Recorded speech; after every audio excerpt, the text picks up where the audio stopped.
Hello students, तो कैसे हैं आप सभी। उम्मीद है स्वस्थ हैं, मस्त हैं और अपनी पढ़ाई कंटिन्यूअस कर रहे हैं। सेशंस लगातार आ रहे हैं, आप उनसे लाभ ले रहे होंगे और नोट्स भी बना रहे होंगे।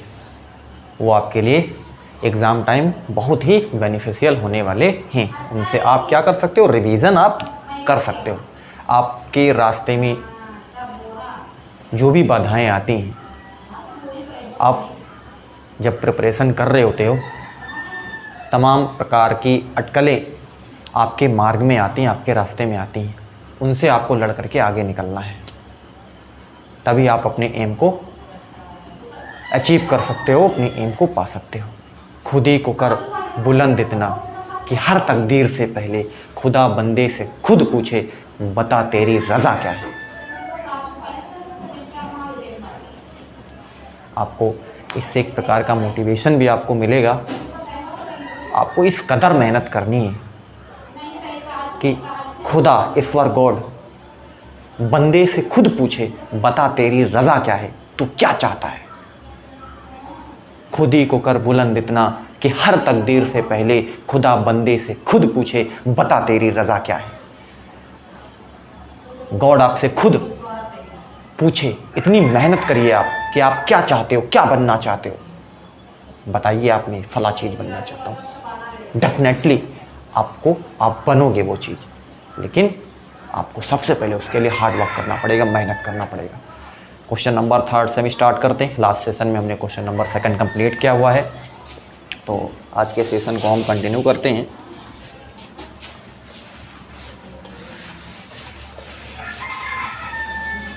मैंने जो आपको अभी गज़ल सुनाई है वो अल्लामा इकबाल के द्वारा रिटन है ना, और आपको इससे काफ़ी सीख भी मिलेगी। चलिए, अगला क्वेश्चन है, समांतर श्रेणी का चौथा पद शून्य है।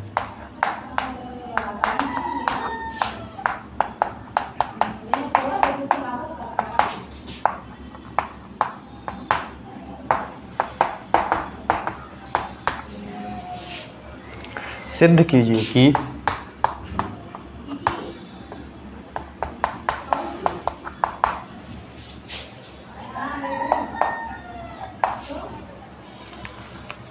समांतर श्रेणी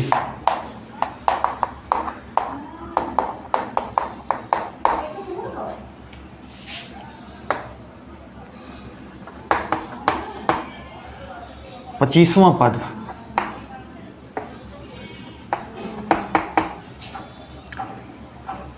इलेवनवें पद का 3 गुना होगा।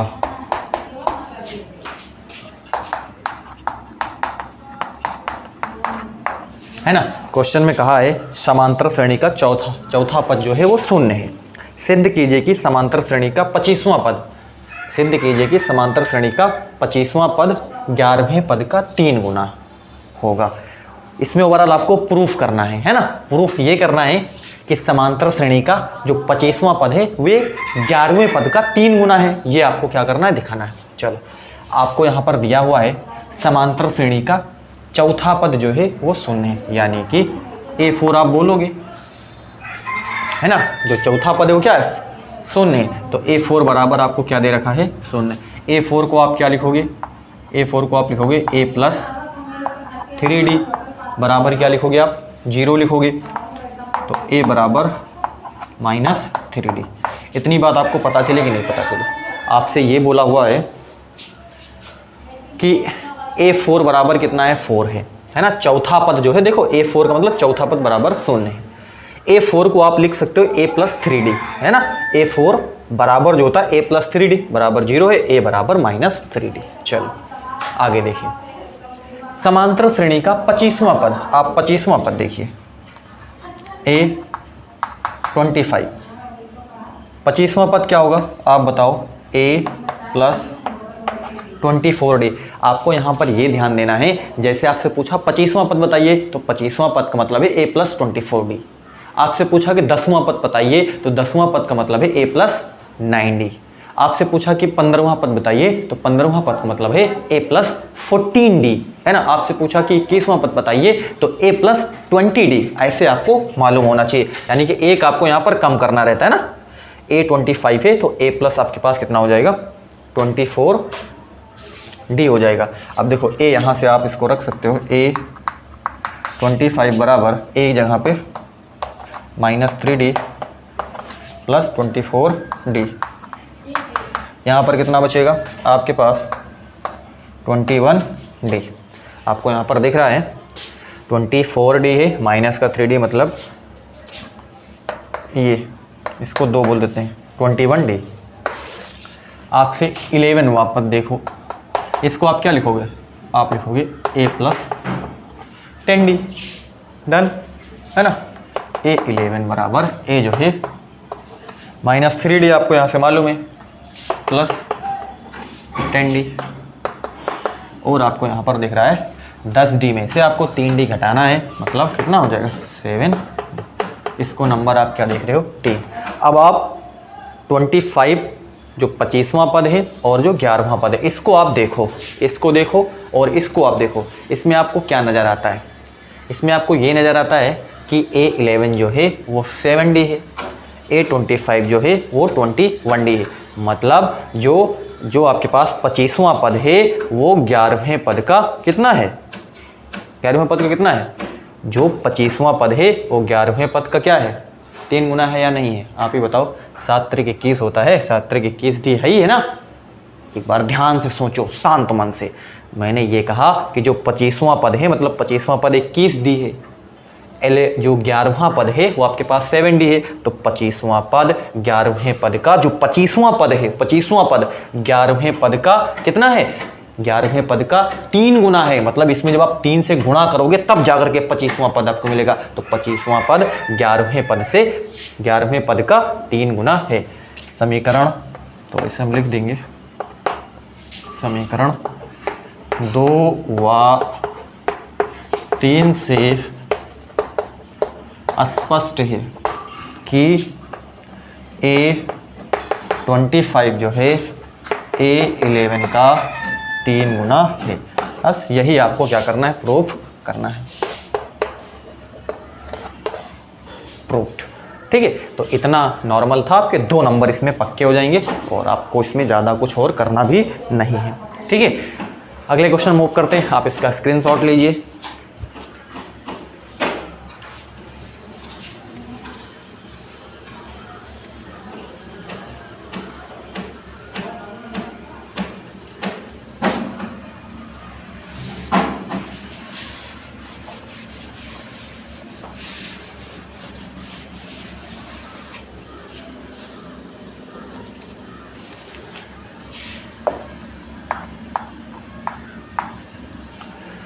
दो खिलाड़ी संगीता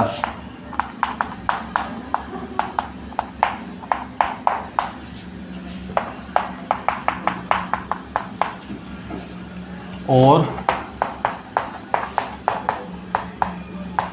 रेशमा टेनिस का एक मैच खेलती हैं।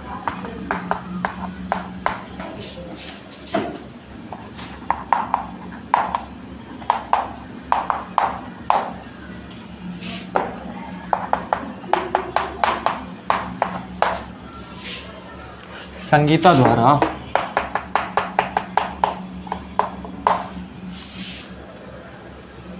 मैच जीतने की प्रायिकता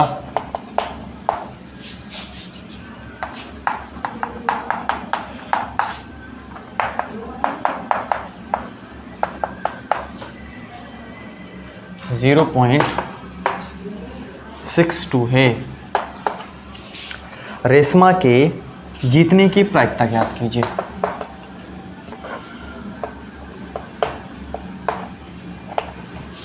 रेशमा के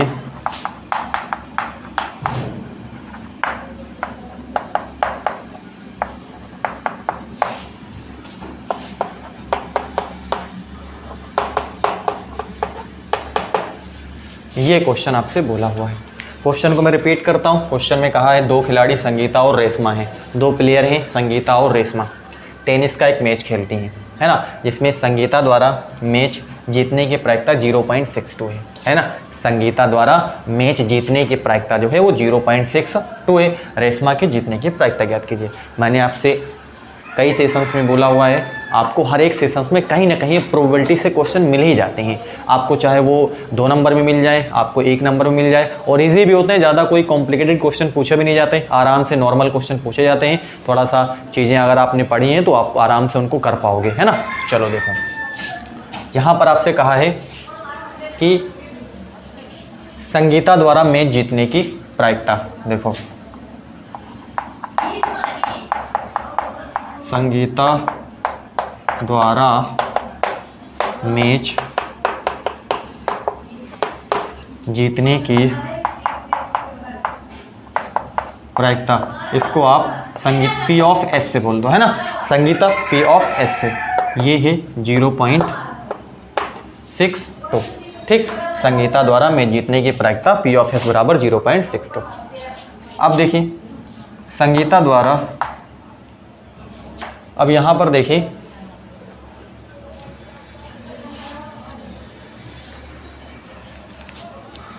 आपको बोला संगीता द्वारा मैच जीतने की प्रायिकता आपके पास 0.62 है। तो आप बताइए संगीता द्वारा मैच हारने की प्रायिकता, है ना। अब देखिए संगीता द्वारा मैच जीतने की प्रायिकता जो है वो 0.62 है। संगीता द्वारा मैच हारने की प्रायिकता क्या होगी? सिंपल है, आपको इसको P ऑफ S डैश से आप क्या कर दीजिए, इसको दिखा दीजिए, और आपको 1 में से सीधे माइनस करना होता है ना। जीतने की प्रायिकता आपको बोला हुआ 0.62 है, तो हारने की प्रायिकता 1 माइनस 0.62 हो जाएगी ना। 1 में से आपको क्या करना होता है, माइनस करना होता है, बस उसको उसका, है ना। अगर हारने की प्रायिकता तो जीतने की प्रायिकता उसका उल्टा, मतलब आपको क्या करना होता है, माइनस करके उसको आपको निकाल लेना होता है ना। जीतने की प्रायिकता दिया है तो हारने की प्रायिकता 1 माइनस 0.62 हो जाएगा। तो आप यहाँ पर इसको निकाल सकते हो, 0. ये 9 में से 6 चला जाएगा, 3, ये हो गया 0.38। तो संगीता द्वारा मैच हारने की जो प्रायिकता है वो PS डैश बराबर आपके पास 0.38 आया। ठीक है। अब हमसे कहा है रेशमा के जीतने की प्रायिकता। अब जब ये हारी है तो कौन जीतेगा? रेशमी तो जीतेगी। एक बार फिर से ध्यान से सोचिए, सुनिए आप। संगीता द्वारा मैच जीतने की प्रायिकता के पास 0.62, हारने की प्रायिकता क्या होगी? 1 माइनस 0.62 मतलब 0.38। अब जब संगीता हारेगी तभी तो रेशमा जीतेगी ना। तो इसका मतलब ये संगीता द्वारा मैच हारने की प्रायिकता है, इसका मतलब रेशमा द्वारा जीतने की प्रायिकता है। सिंपल है ना। अतः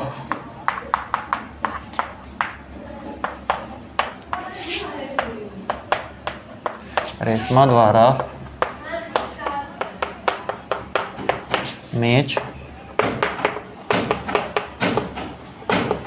प्रायिकता यानी कि P ऑफ R, है ना, रेशमा, ये हो जाएगा 0.38। ठीक है, यही इसका आंसर हो जाएगा। उम्मीद है कि आपको चीज़ें इसमें बिल्कुल क्लियर हो गई होंगी। यानी कि जीतने की प्रायिकता आपको दी, हारने की प्रायिकता 1 माइनस कर दिए, है ना। यानी कि 1 में से आपको क्या कर देना है, घटा देना होता है ना। और यहाँ पर आपके पास जब ये हारेंगे तो ये जीतेंगे, इसका मतलब रेशमा का जो जीतने की प्रायिकता वो 0.38 है। उम्मीद है कि आपको ये क्वेश्चन प्रॉपर समझ में आया होगा।